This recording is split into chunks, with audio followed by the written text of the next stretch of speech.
Help came very quickly. Among the first responders, of course, were Ed McCarthy, who had a marina at the Elko site.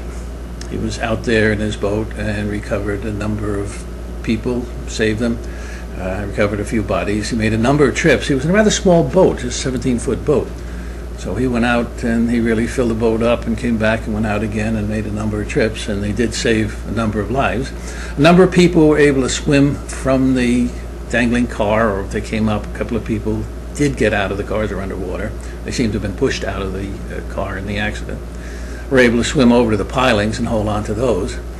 There were 3 boys out on a fishing trip, and they were at the site at the time that it went over, and they went over and they were able to rescue a number of people. Sellers, Gradzewski, and C. They had left Robbins Reef a little bit earlier on a fishing trip.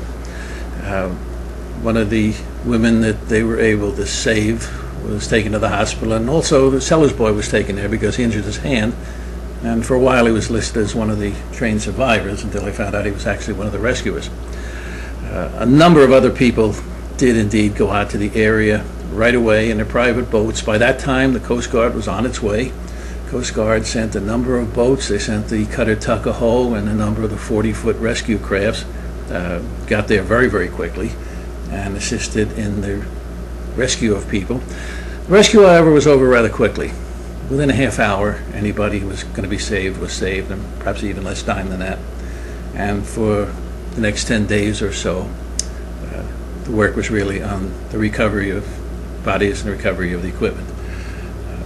After the rescues were completed, and even during then, it was time to recover the bodies. And in the end, there was 48 people who perished on the train, and about the same number were able to survive.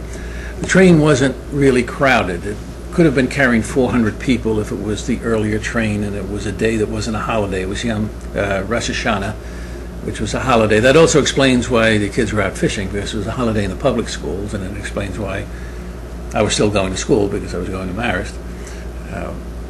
But as a public school holiday, there were some people in the water, and there were some people who were off from work. Because it was Rosh Hashanah, when the emergency messages went into the Bayonne hospital, which was immediate, so at 10 o'clock, the message was sent to emergency hospital.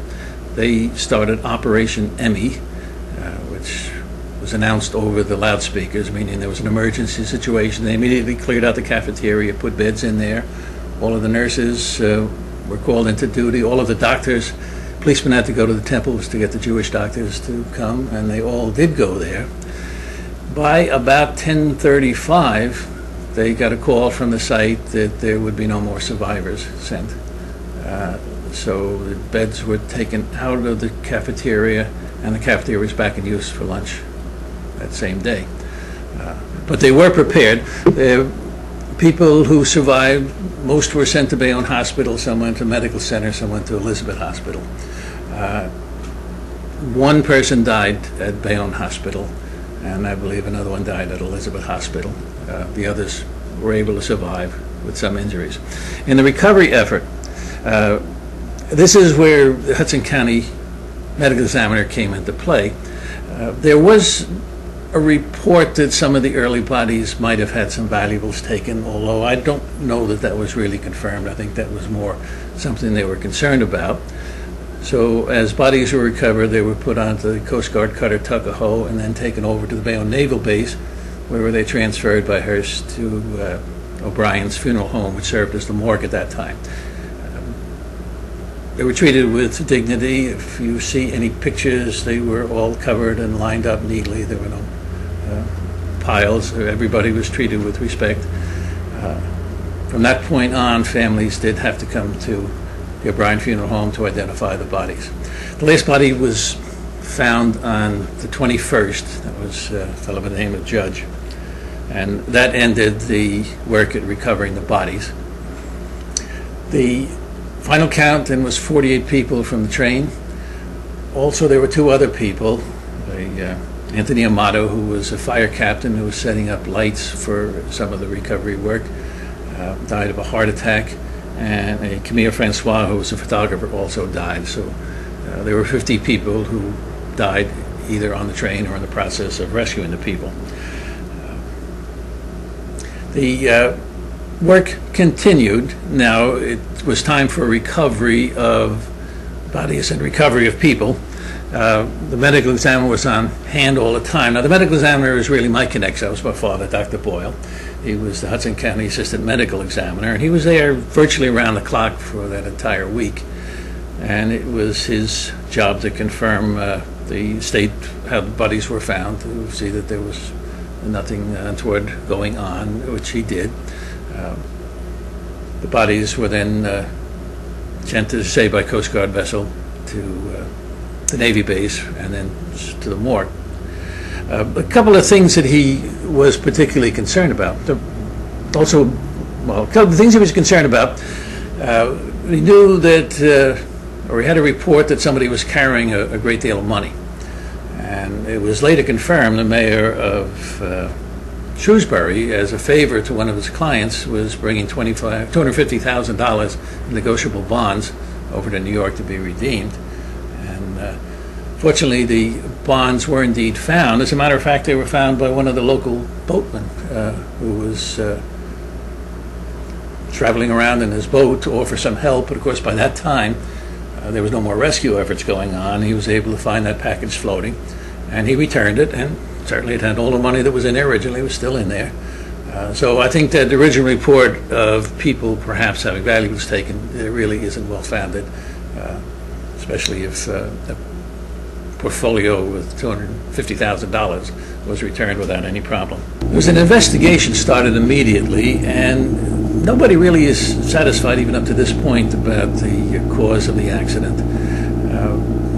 The train, as I said, just continued to pick up speed and went off the end of the bridge in spite of the signals, which led people to believe there was something to do with the engineer and the people running the train. Very likely a heart attack, and early indications are that the engineer and the fireman had heart attacks and appeared to be dead before they hit the water. Afterwards, because there was some water in their lungs, there was question about that. Certainly, the engineer did not do the things that should have been done to save the train. People reviewing the case would say that, well, the Jersey Central Railroad was not without responsibility because there was no dead man switch on the train. The dead man switch would immediately stop the train if there was an accident.